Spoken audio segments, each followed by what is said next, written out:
This Jewish former prisoner and doctor describes prisoners laying in the camp hospital sick of tuberculosis in the final days of the war.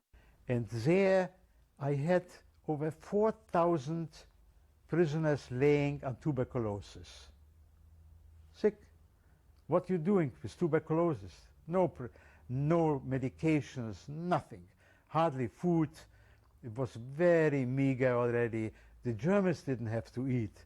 This former prisoner and doctor described conditions in the camp in the final days of the war. Sick prisoners didn't have enough supplies. However, he points out the Germans themselves also didn't have enough, even to eat. Clearly, the Germans could have killed the sick prisoners at any time, yet instead treated them in hospitals. And all of a sudden, it was April 3rd at 3 o'clock, alarm, and American Air Force over us, and dropped the bombs just on our camp. But the whole camp was entirely destroyed. And out of this 4,000 people, we were 200 survived. Because they died there, they were in the camps, you know, hanging in the ceiling, dead bodies, and it was awful. It was burning days and days. We were still, if the nurses, the doctors, administration people who work in administration, we ran away.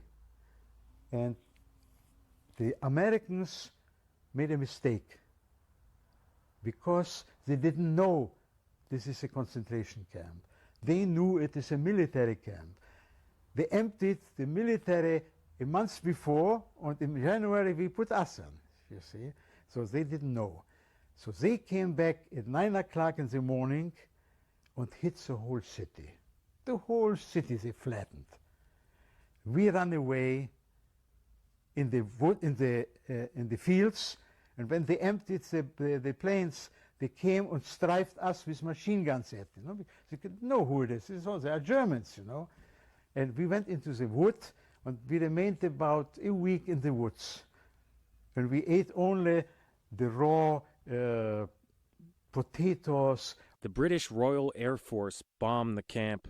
Full of sick prisoners, they turned around and shot survivors, running for their lives. They flattened the nearby town full of innocent German civilians. The British are primarily responsible for this scene of, quote, mass annihilation, but images of Nordhausen, recently bombed and strafed by British planes, are still used today as proof of a deliberate German-planned Holocaust.